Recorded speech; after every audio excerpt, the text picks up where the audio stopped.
There we go. Hey guys, it's Friday. Hello, It's still, hello.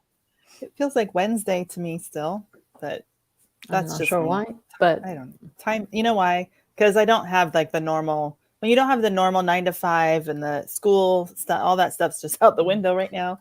It's just every day kind of feels the same. So um, anyway, well, it's Friday. Thanks for joining us on Friday evening. If anybody's coming on, I'm going to make sure we're going good here. It should at least have us watching as numbers. Um, Thanks for sticking with us, guys. There's been some good comments. My favorite was Miles' comment today. Is that who it was? yeah. And now I don't have it up. But you knew the wrong answer to the two questions of figuring out who you're going to serve and how are you going to serve them, and what one problem are you going to solve. And your answer was the wrong answer, and you clearly knew that was the wrong answer. But the wrong answer is I'm going to serve everybody and I'm going to do everything. There was a what's it called, billboard in Texas one time. We were driving by there, and it was a guy. It was a mechanic, and he said, "We fix everything," and that was his ad. And I was like, "Oh, that's a bummer," because if I need transmission work, I'm going to probably go to someone who's a transmission specialist. Like, I'm not going to think he does anything well. He very well could, but that's not the impression that I'm going to get by somebody who says that they do everything. So it really is valuable to just focus in on one thing and to be kind of the big fish in that one thing instead of trying to serve everybody. And that's where I think a lot of entrepreneurs tend to bounce, is they find new problems that can be solved, and so they'll bounce to try to do that too, or instead of pivoting where they were to something to just adjust it and optimize, they'll completely jump and bounce to another opportunity that they see. But trying to be the jack of all trades or the person who does everything is definitely not the way to go. But Yeah, I actually was talking to a friend. We met in a mastermind a while back, and he keeps saying every time we talk, when can we start doing something together? What can we do together? So we just enjoy talking to each other. We help each other with our business challenges. mm-hmm. But today he said, for 12 years, I've known that each person has a zone of genius. Each person is an expert in something. I understood at the theoretical level, but finally now I live that out. He's really good at selling, just having conversations with people. And now Mm. all he's doing, he partnered with other people, and all he's doing, he's just bringing the right people together, and they're just buying and selling businesses. But he was telling Yeah. me it just feels so good, and it doesn't feel like I'm working, because I have gotten to a point Mm. where I can do that. I can focus on what I'm really great at. Now, I understand that sometimes, again, there are stepping stones we have to take. That there are steps we have to take to get to that point, and sometimes it takes us a while to learn what our strengths are. Mm-hmm. I studied theology, philosophy, apologetics, whatever, nothing related to business. So it took me a little while to discover what I'm really good at, and that's okay. That's why if you can learn while you earn, then you're on the right path. Yep. Now, if you just jump from one thing to the other, that might be problematic. So you have to ask yourself why. But that was just as you were talking, Jenny. I remember this conversation I had in the morning with my friend, and I want people to experience that, to get to a point, even people who work for us. I want them to get to a point where they are focusing on what they're good at, so that they Mm-hmm. enjoy it. And on a different note, my business partner and I were talking to our team in Mississippi, and we were, just asking them, okay, let's, where are you in terms of work, on a scale of 1 to 10, 10 being you're caught up and you're doing great, you don't need any help. Um, and then we started just talking about what they're working on, and it got to a point where they were saying, we love working now because we got rid of a person that was toxic in the office. And they were saying, we're working together, we're helping each other. We've never experienced this synergy. So it's possible to be in a workplace or to work in your own business and get to a point where you leverage your strengths and you don't really have to focus on your weaknesses. And everything we've talked about this week is intended to take you in that direction quicker rather than wait too long. So today, Jenny, do you want to put the Yes. screen, the slides on? There you go. Okay, so I'm just gonna go over a handful of slides. Just a reminder, this is a Warren Buffett quote. It's not how fast or hard you row your boat, it's how fast the stream is going. Our challenge to ourselves and to you is to start looking what stream you find yourself in. And then Jenny made this point yesterday. It's also important to know where in this stream, like if you're in different sections of the stream, you can experience faster movement or slower movement. The idea is that it's not always the hard work we do that determines our success. It's focusing on the right things, focusing on the right activities. And we wanted to talk a bit more about it because I think it might be helpful to everyone who is interested in building another income stream. And a lot of people are interested in doing it using a content-based business. So how do we guarantee success no matter what business we have, whether it's product-based, content-based, anything else? How do we guarantee success? You have to have the right audience, right message, and you have to present that right message at the right time. It's very important to understand at least the basics of having a successful business. And I think if we focus on these three elements, it's impossible to fail. Yeah, it might take a little while to monetize it, but it's almost impossible, in my opinion, to fail. Now, out of these three, which one do you think is the most important element? What's the most element out of the three that you should focus on? And I'll just wait a couple of minutes. Can you go back to the slide before? Yeah, right audience, right message, right timing. One. Michael is saying one. Okay. And I think that's correct. The right audience or the people. If I focus too much on the product, I almost guarantee failure for myself. The product does not matter. The people matter. Yeah. If I focus on the people and I understand what they need, guess what? I don't even have to have the product they need because I can find someone who has it. Exactly. Right? This is the mindset we want to build. And I fall in the trap of focusing on the product, focusing on other things. But we need to understand who we're serving and then spend our time understanding the people. Now, what if you don't have the right audience? What if you don't have the right people, but you know who the right people are? Guess what? You can find someone who has the right audience and you can partner with them. All of these elements, you don't even have to create them or build them. You certainly can, but I want you to start thinking of the elements that are important, but then realize that we don't actually have to have any of these. We can just find the person who has the right audience, find the person who has the right message, and then at the right time, put them together. And that's your job, just to kind of connect them together.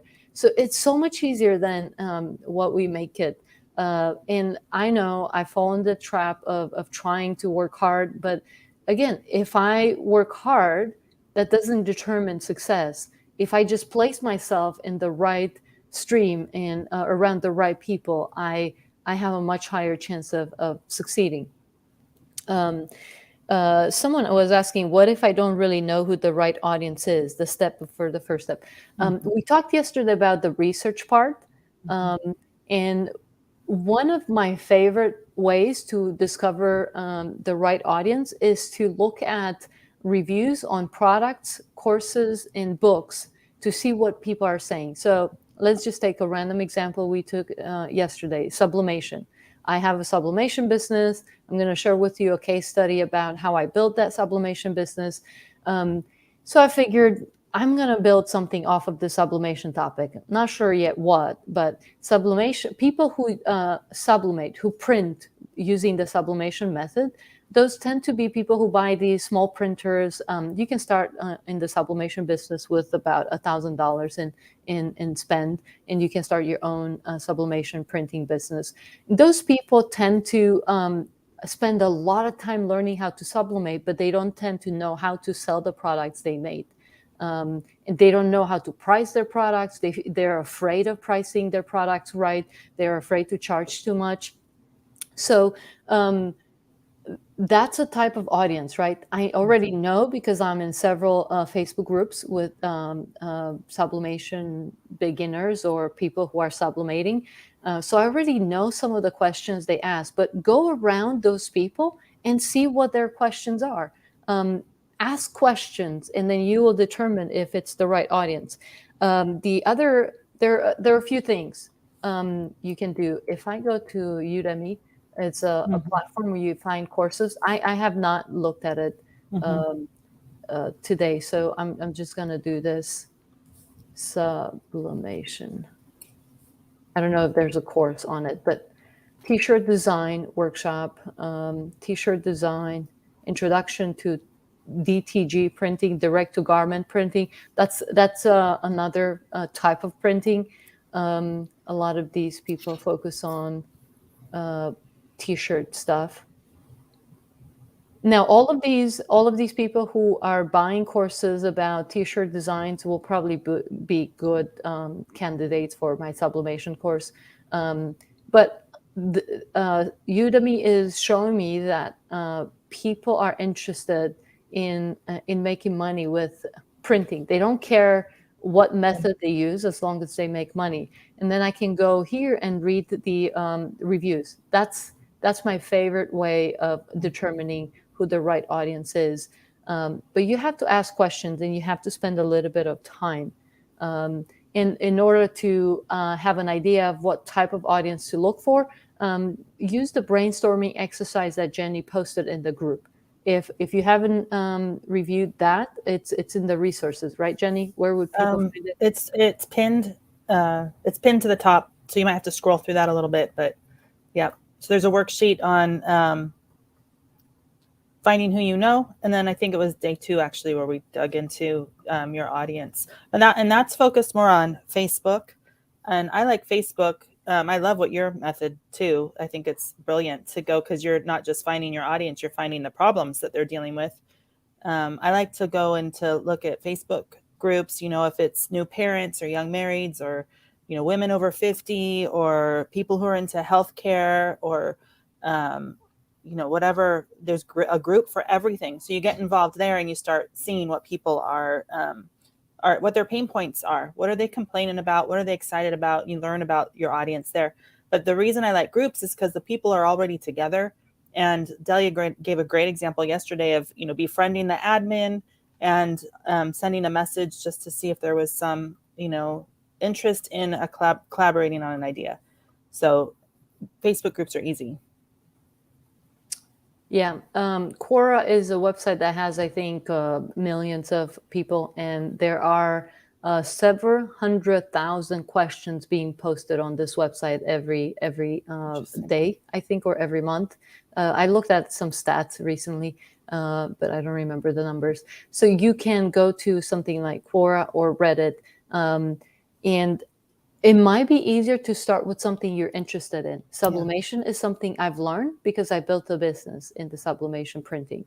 So I understand it. Entrepreneurs. I am an entrepreneur. I built different income streams, made money, lost money. So I work from home. I've been working from home for more than 10 years. So I understand the work from home, solo entrepreneur.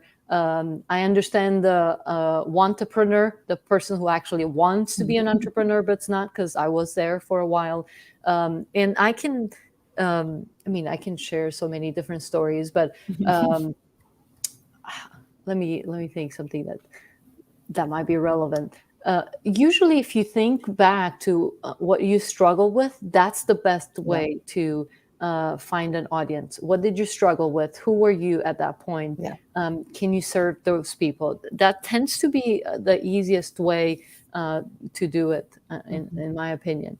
But then you also can go to Amazon. You can go to Udemy, look at other courses on the topic. I don't even know if there's going to be something work from home. I don't know. Oh, I'm sure. Just work from home something. Mhm. Productivity and time management, work-life balance. 4,000 people left reviews. So that means a lot more people have bought this because most people don't leave reviews. Where to start and how to succeed. 16,000 people. Wow. Wow. Maybe this is Wow. maybe this is a topic we need to get into, Jenny. Let's take these Work from videos home and put them on jobs. Udemy. Yeah, seriously. 1,100 people, 4,600. So now you see work from home is a big topic. Now Yeah. you see different things, productivity, Where here, to start. work from home opportunities, working from home effectively, online business, work from home. So now you see all these subtopics, and you can choose one. And again, you can identify who are these people who are buying these courses. What do they need? How can I help them? Okay. So before we go there, let me just check the questions. Okay. Maybe I hope this benefits. It's helpful in getting you guys thinking about the different elements of the business and where to find your answers. You don't have to know much. You can just, there's so many tools that do the research for you. And there are actually even AI tools that do most of everything, most of this work. They identify the pain points, and by just collecting information or synthesizing information online from different websites, they can give you a report on pain points, desires, goals. What are some of the main issues people have with a type of product or a topic? And if I remember correctly, CrawlQ.ai is That kind one of of goes back to day one and the whole point where you were talking about, actually, maybe it was before day one. It was last week, talking about not getting stuck at the starting point. You know, how can you, are you a starter or a finisher? How can you take that first step? Because a lot of people don't. They don't even take the first step. That's where they're stuck. But once you take that first step and you start moving in a direction, that's just like writing a prompt for an AI. You know, you've now opened up the floodgates. So really just making that first choice. And I think one of the things I found that holds people back is that they think that they have to be everything to everybody. You know, they don't, you really do just need to choose one problem to solve, one outcome that you're going to present, one transformation that you're going to walk people through. So when you think about it that way, you're not giving everything away. You don't have to know everything. I love this stuff about connecting people together. That's just so brilliant. We have so much information available to us that people don't know how to find information, you know? So if you can just connect, be like information arbitrage, like go and be the one who's finding the information that you didn't write, that you're crediting or partnering with somebody on, you're gathering to provide it in a way that meets a need and solves one problem for a group of people. You don't have to be the expert. And all of that stuff falls into place. And that's why I think that's so important, where you were asking, is it the audience, the message, or the timing? Which one is the most important? If you don't have the audience, you can't have the other two. You can have a message, but who's it going to serve? Yourself. I mean, it's really just going to be based around what you think. And so there's nothing there, and you don't know the time because you don't have any of that input from an audience. So the most important thing really is that audience, because they will give you all the information. They'll give you everything that they need. You can pick and choose which problem am I going to solve? You know, you just listed off a bunch from, I forget what the search was in Udemy, but about, starting a business. Yeah, a bunch of problems there. Yeah. Pick and choose. Which one do you want to solve? Is it, I'm probably more would go towards helping people get started with a business than helping them be organized in a business. I mean, there's choose where your strengths are, and they'll tell you. They'll tell you it's easy to find that information. The hardest part is starting and choosing that one place you're going to start. Now, if I were to go after something like work from home niche, I would go very specific and focus on a very specific problem, like most effective way to set up your office to do X, Y, and Z. The more specific you are in terms of microphone, like I would do all the research to see what's the best microphone. And I'm not even using a good microphone, even though I spend tons of money on microphones. I keep misplacing them. But I did the research at one point, and I could put that into a document and a course to give other people and say, hey, I've done the research for myself. Even like with chairs, I've done research on what chairs to use, what microphones to use, how to, would two monitors really help you? I've actually done research on that. All kinds of random stuff. How can you have two monitors when you're out and about, you work from a coffee shop? I bought products that USB monitors that connect, and I have this like second monitor. There's all kinds of things I've learned by working from home for the last, 13, 14, 15 years. And I could put that into something, but I can take just the tech setup maybe and focus on that. And I'm pretty sure it would stand out. But you see, there's so many different approaches we can take. This is a paid tool, crawlq.ai, and it actually looks at millions of data points to identify what your audience needs and what they read, listen, watch, all that stuff. You can test it out and see. And I think they have a free trial, so you can even just do it for free and just see what you come up with. But again, do the work of brainstorming your experience, what you know, the challenges you've had as a person in your personal life, in your business life. Don't just focus on business. There are homeschooling parents or parents who are starting to homeschool that have a specific problem. Maybe homeschooling with little kids.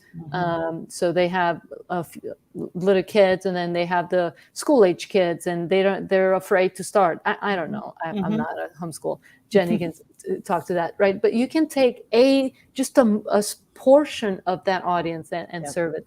And this tool would help with it. Now let's go back to. But don't get stuck in the research either. Yeah. Don't let that hold you back from starting. Because you. Yes. Go ahead. Yeah, when we talked yesterday, we emphasized the importance of not spending money when you validate the idea, and then don't spend too much time. Don't give yourself 3 months to research or 3 months to try to sell the first first product or the first service. You want to give yourself very, very little time, 3 days, 5 days, 7 days. There's the saying, money loves speed. A lot of entrepreneurs use it. There's truth to it. If my tendency is to overthink and research too much, because I like researching, and that doesn't make me money. So yes, certainly. Okay, so the most important, I wanted to give you a couple of just examples from my experience to kind of build hope and emphasize a few lessons I've learned. The first, I guess, deal I made that really taught me the importance of making risk-free offers or proposal to people was this US manufacturer. I was trying to get people to let me sell their product because it cost a lot of money to launch our own products, import from China and all that. So I was trying to grow without spending money. Or without spending much, right? Ideally, right? Spend very little. And so then I had this idea to just go to a US manufacturer and say, hey, I'm gonna ask them to do something they're already doing. And that was to sell their product at wholesale cost Most manufacturers, most people who have a brand are doing that. They sell their product at wholesale cost in bulk. So if someone buys a few cases, they're willing to sell at wholesale cost, which is usually 40% or 50% less than the retail cost. So I went to the manufacturer and I said, sell us your product at wholesale cost, but give us just 2 cases. Instead of forcing us to spend $1,000, just give us 2 cases, and then we'll launch your product on Amazon, and we will cover all the costs. And I knew I'm gonna spend maybe $100 in ads. I was doing the copy myself. My business partner was doing the images, so I knew it's not gonna cost me much. We do all the work. So this is the offer. We do all the work. If we get to X amount per month within 90 days, we want you to give us an exclusive. So it was no risk. We paid them upfront for the product at wholesale cost, something they were already doing. And the guy, the first guy was saying, like, "Are you for real? Like, what's the catch?" And I said, "There's no catch. I want to get an exclusive if I can get to," I don't remember what the number we said, 5,000 per month or 10,000 per month. This brand was doing maybe 3 to 6 sales per month on Amazon. So actually they were on Amazon, but that listing was terrible. So we wanted to launch a new listing with their hero product. And we went from a few sales to $108,000 per year for that one product. And it was pretty good profit margin for us, good profit margin for the seller. But it taught me the importance of making offers that are really easy to say for the other person to say yes to. Now, again, this requires you to try some things and you're going to fail. So when I went to some brands, I went to a couple of brands before, I think, or after, and I did not make a risk-free offer, and their answer ended up being no. So I've learned by doing what not to do. And then I was able to come up with a risk-free offer. And I kind of fell in love with this idea of creating risk-free offers. And then I want to give you an example of the sublimation business and how this I built much later on. So by this point, I had done several deals, and a local business had space and had employees. And I wanted to test the print on demand because, again, it was an easy way to test product ideas. It didn't require me to spend thousands of dollars to import from China, and we didn't know what to do. This was end of 2020, and there were all kinds of issues importing at that point.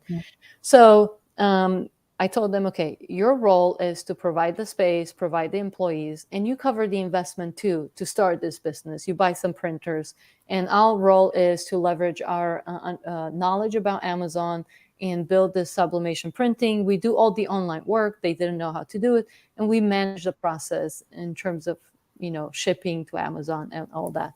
And then we said, we'll split the profits, and they say yes. They could have said no. I mean, I helped them with something else in the past and helped them make some money. So it was much easier for them to say yes to my proposal. But I built a business, and it was, I learned so much through this business. I mean, if we had an hour, I could probably tell you so many lessons I've learned by doing this business locally. The idea is, in this case, it actually wasn't a risk-free for them. They actually took most of the risk, and I took almost no risk.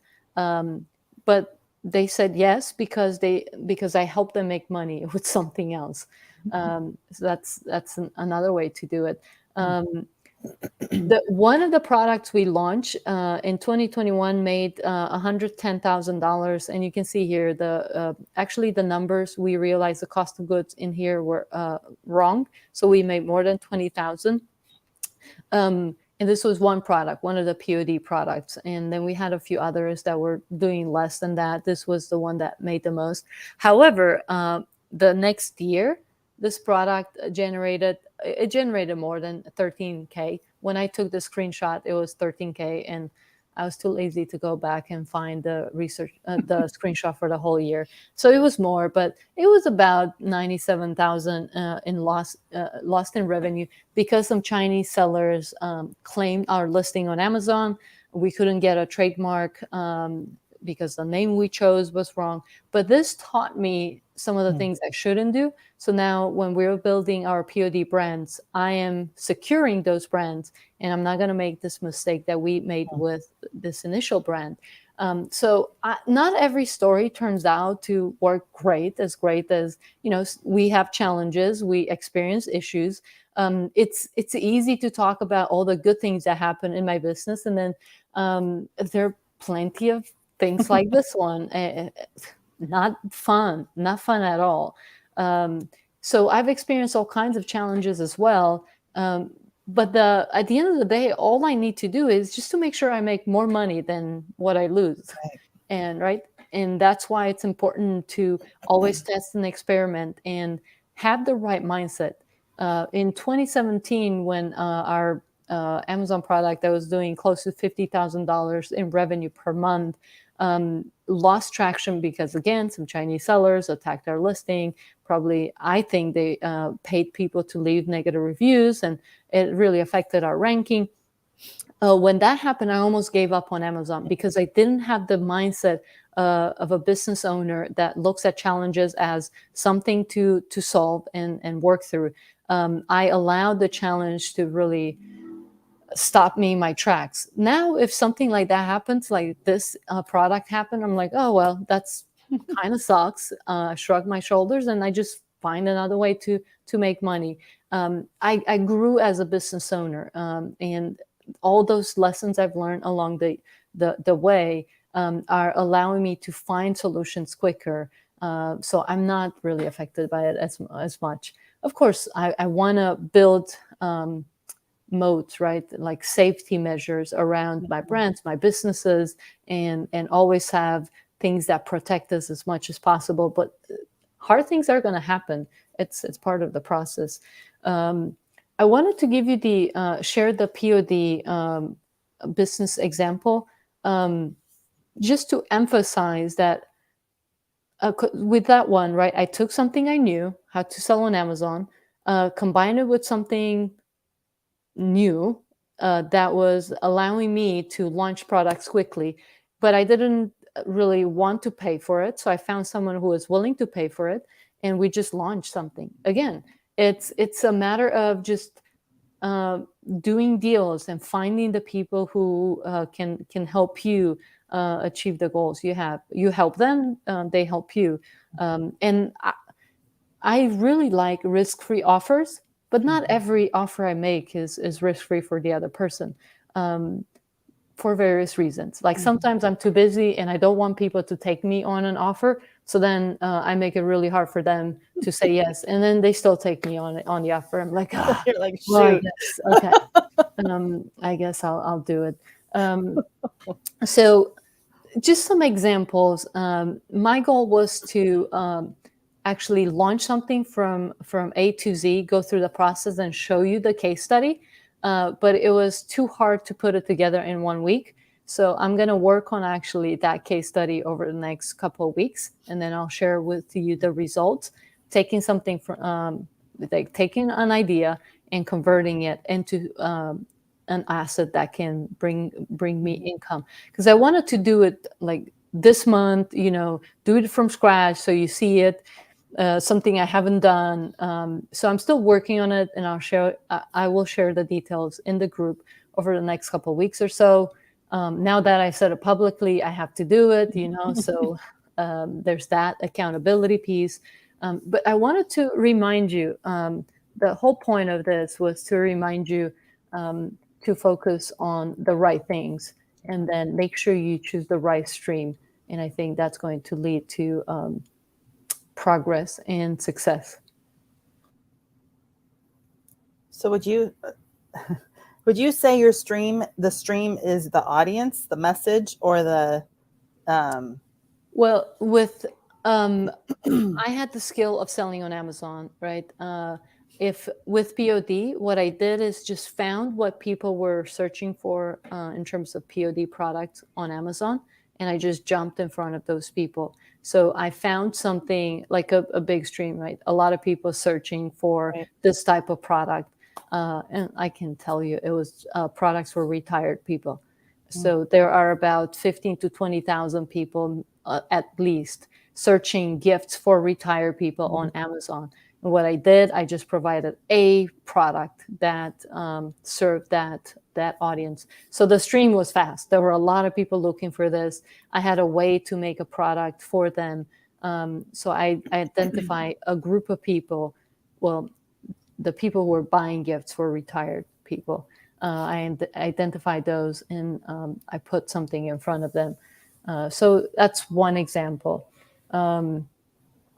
It's not the best example. I have other examples that are probably better. Like how fast the stream is going. One deal I made that kind of shows the proof. I found someone who was selling some courses, and I offered them a baseline deal. I said, "You're already making this much per year, so this is the baseline, right? I don't want any money from that. Like, I don't want any money from what you're making, but let me do a couple of things to improve your conversion rate, and then you give me a percentage of whatever it's above the baseline. I don't need anything for what you've already done the work, you already have it." So the stream was going fast because this author had really a good amount of students. So what I did, I actually worked on getting the students. I used a post-purchase survey to identify where the students were in their journey, and we provided a tool for them to actually help them achieve success quicker. So then students stayed around for longer and ended up paying for other services, more high ticket services. So we ended up making a good amount of money off of it. It's because this was a proven offer. There were a lot of people taking it. All I did was to serve them better. So Right. that's one example of a deal. So yeah, I've done different deals with course creators, physical products, digital products. So I have experience in that. But lately, the last year or so, I'm moving more and more into partnerships with the right people. So instead of building everything from scratch, I'm just partnering with other people and trying to pull all of these different things together: the audience, the product or the message, and the timing. Kind of put them together. So I focus more on the deal making rather than the creation process. Right. I still do part of it because I like it, but that's one way to make yourself more successful. Good stuff. Okay, let's see. Are there any questions? Nope.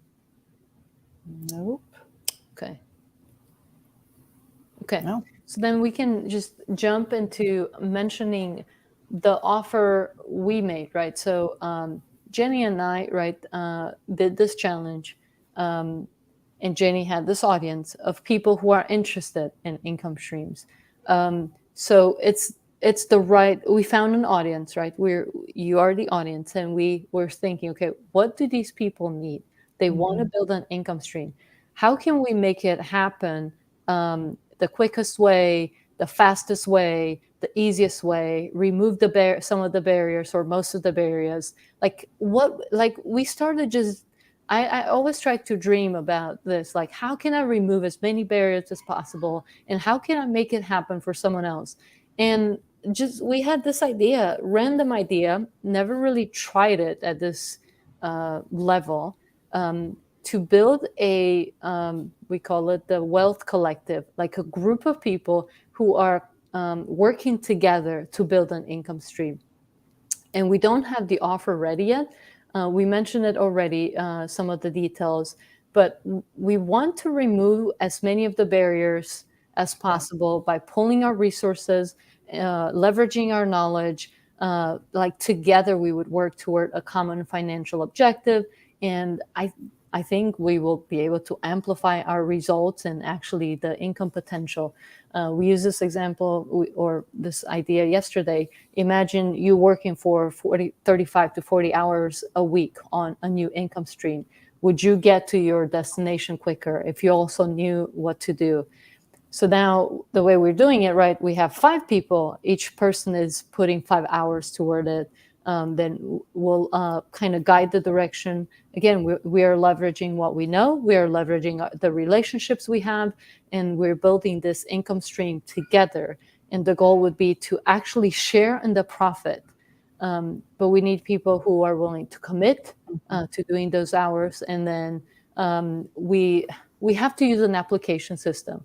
So we cannot do this with a lot of people because we don't know how long, like how much time it would take from us. Like that's my main concern. Mm-hmm. I already have plenty of things on my plate. I just saw another business today that we are acquiring and we're closing next month. I'll have to spend a little bit of time in getting that business transitioned. So I have plenty of things that can make us money. But this is a passion project for me. Like I want to find a way to help people go from, oh, I want to make money to actually plugging them into a machine that works well, where they learn as they earn. Like that's the main thing for me. Like how can I help people go from, I don't know what to do to, well, I have an option where you can learn and earn at the same time. So I want to build this for that reason, because I know a lot of people have been lied to and have been sold the dream of, I don't know, making 7 figures without touching the keyboard or just being on the beach. There's so many people out there who are selling the dream of, and I know it's possible to get to that point where you're making money without working. Like I know that's possible, but most people don't jump from, oh, I want to make some money to, oh, I made 7 figures today. Right. It takes time. So I want to speed up that process for people. And that's where Ginny and I kind of our visions overlap for how we want to help people. So we work together, we get quicker results. It's risk-free, in my opinion, because there's so many more heads that work together on the same problems. It's impossible not to find solutions. And we'll work on some of the details. Again, we came up with this idea in the middle of the week. So it's not something we That was last week.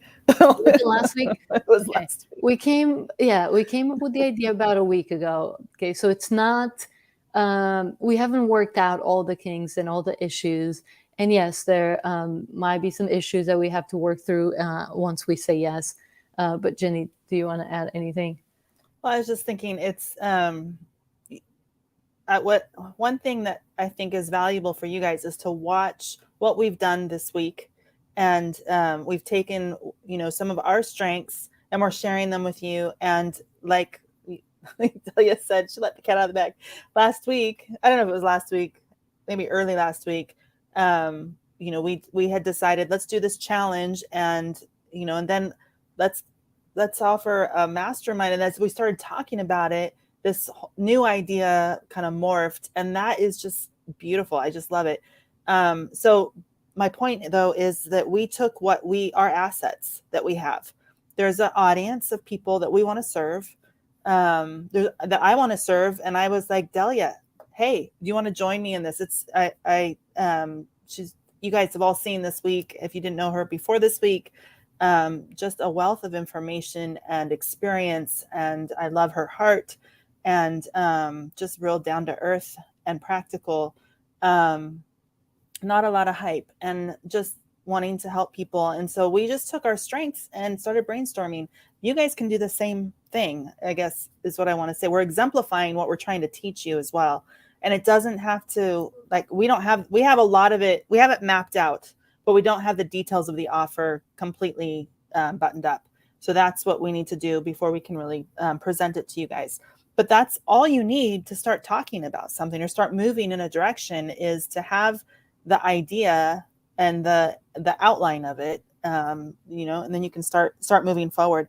One of the things I was thinking about as you were talking, Delia, was you guys, as we're tightening up these details and getting ready to share more with you, be thinking about what it is, what if you wanted to be a part of a group like this, what could you bring to the table? What's your asset? There's a lot. Go through the worksheets. I know you might not be a worksheet person. I'm not always a worksheet person. I like to make them for people because I think they're good tools, but sometimes I like, this is dumb, but it's really not. It actually moves you forward into figuring out who your people are and what it is that that's valuable for an audience. So what is it that you bring to the table? And it might be, I have a lot of time on my hands right now, and I have experience doing this, or I just have the desire to learn and a lot of time on my hands. Think about, that's an asset. Time is a huge asset. I have a lot of money. I don't have a lot of time. That's another asset. I have experience helping people with podcasts. I mean, whatever. I don't know what your thing is. I have whatever it is. Think through what are some assets that might be helpful in a group like this. That is, we have some ideas, some tracks that we'll choose from. It depends on how many people would sign up for this. Maybe we'll have 3 going at a time in different areas. We're working all those details out. But as we're doing that, you guys can be thinking through if you want to be a part of this, what are the assets that you have that would be something, even if you're not sure, something that might be helpful in this kind of scenario? Yeah. And don't think of like specific things that can be monetized. Let me give you an example. In maybe 7-10 years ago, I thought selling is like a bad thing. And I would always have those sleazy salespeople in mind when I heard the word selling, right? And I struggled when I had a digital marketing agency. I struggled with the selling of the services. And I ended up closing it because I didn't find a good partner to sell for us. And I just closed it down.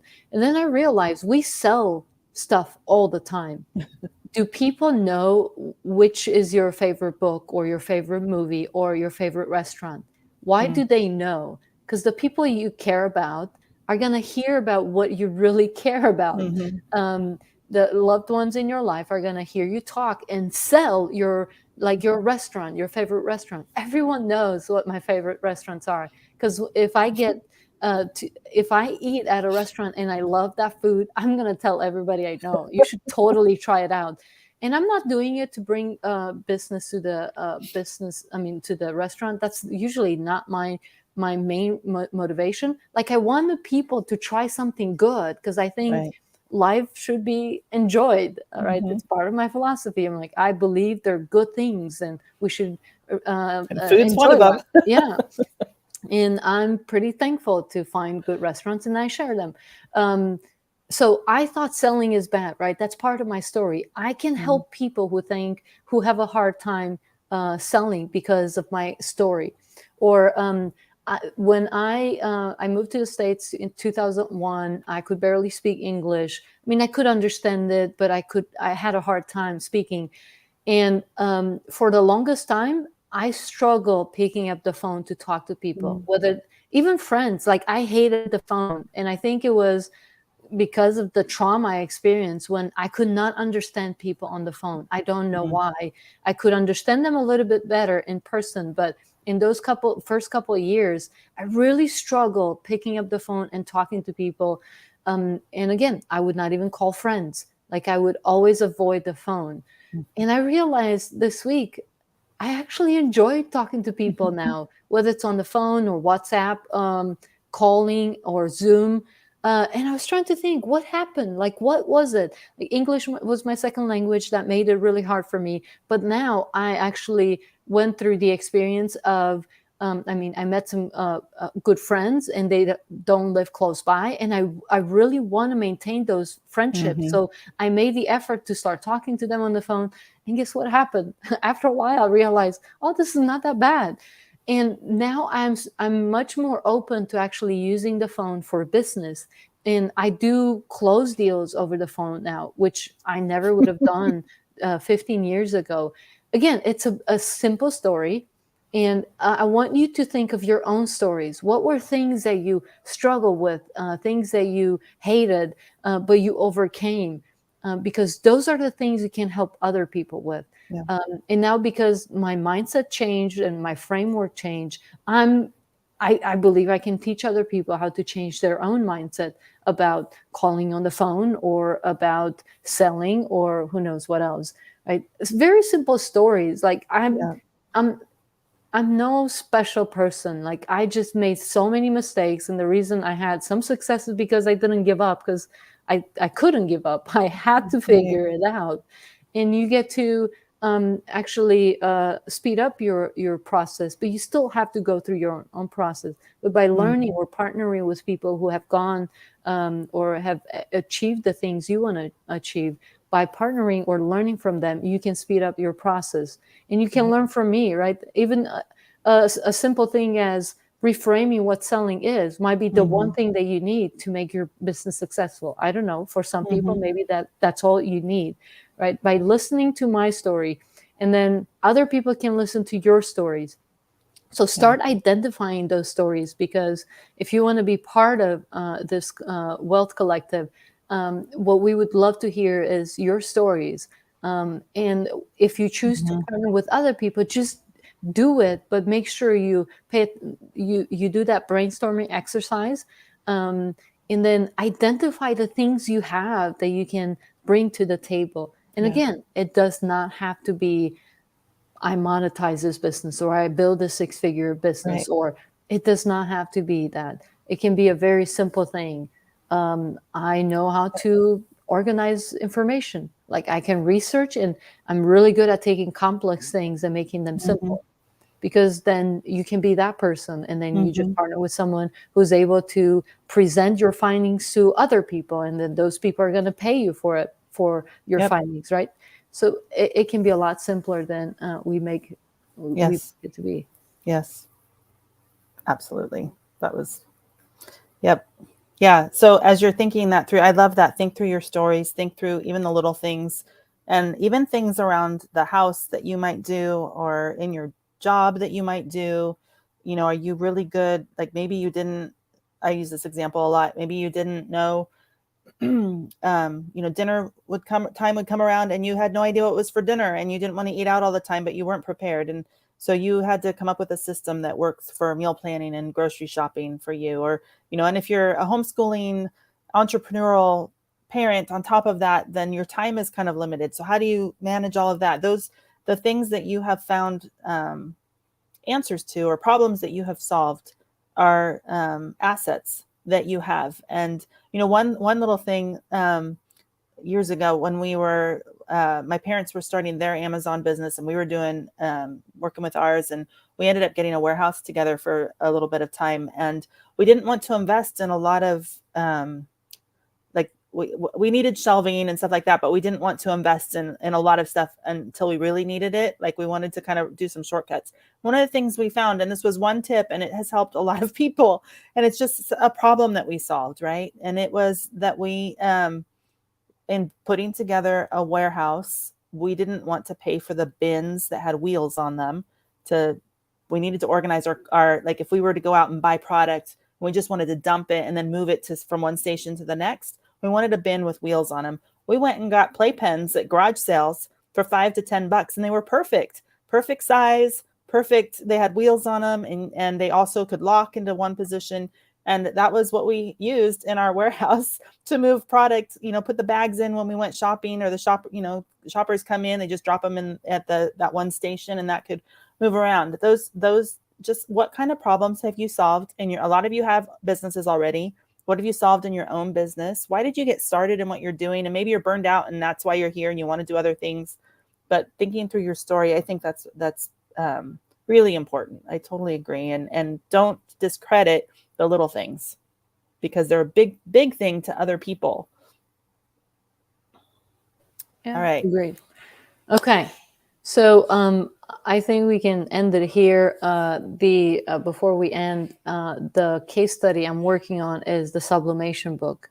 So I decided earlier today to actually join a few more sublimation groups on Facebook, and reach out to the admins and see where it takes me. And then I will share with you the Nice. results.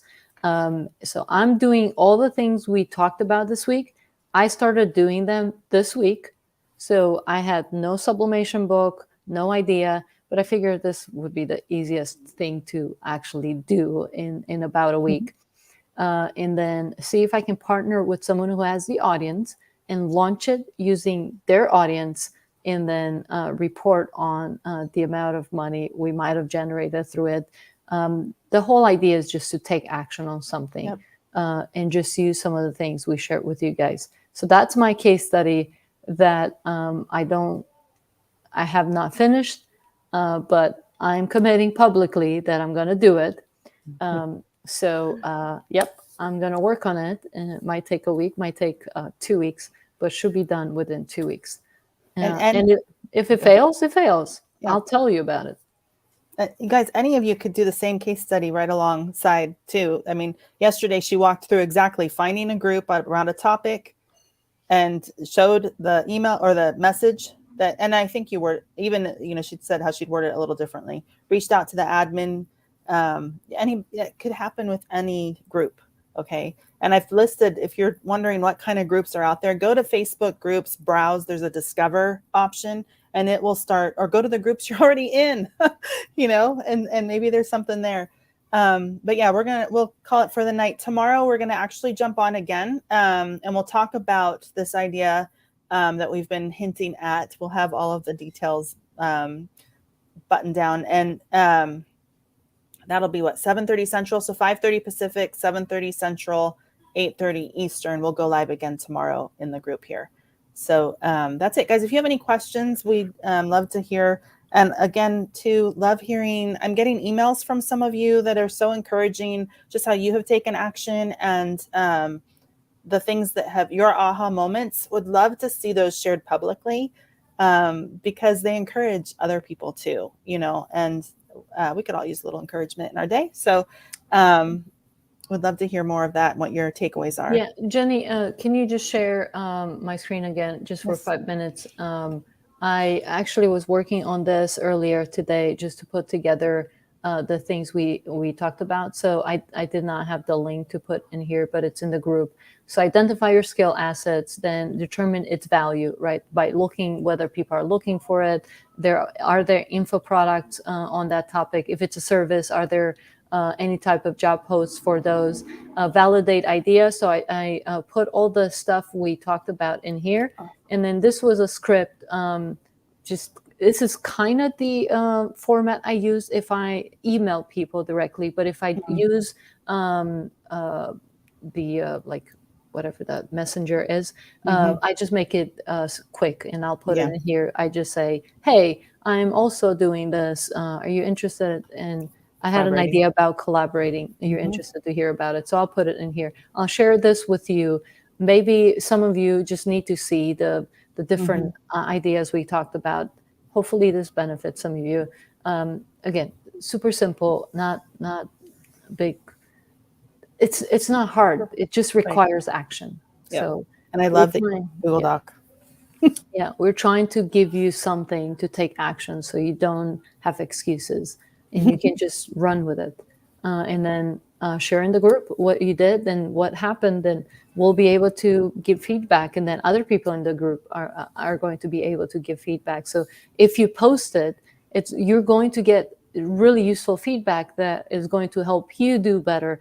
So not only are you benefiting other people by sharing your story, you actually get feedback to actually do better, and then it improves your journey, all the stuff, right? When we give, we always receive more in return, and it helps us. So keep that principle in mind.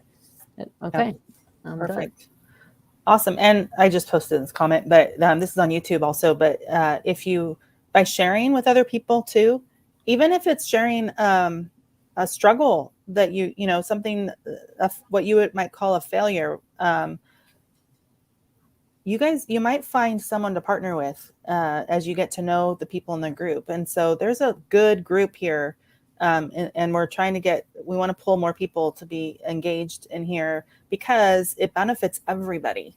It benefits you to post and to be engaged. You never know who you're going to meet. Most of the wonderful people that I've partnered with, I've met online somehow first before I ever met them in person, and we worked together online, and it's just amazing. So then when you get together and do a live event, we're hoping to have that be a part of what we want to offer as well.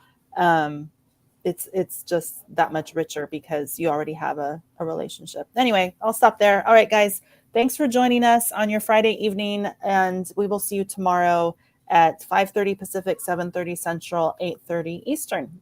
Broadcast in a group again. Bye, See you. guys. Thanks, Delia. Bye.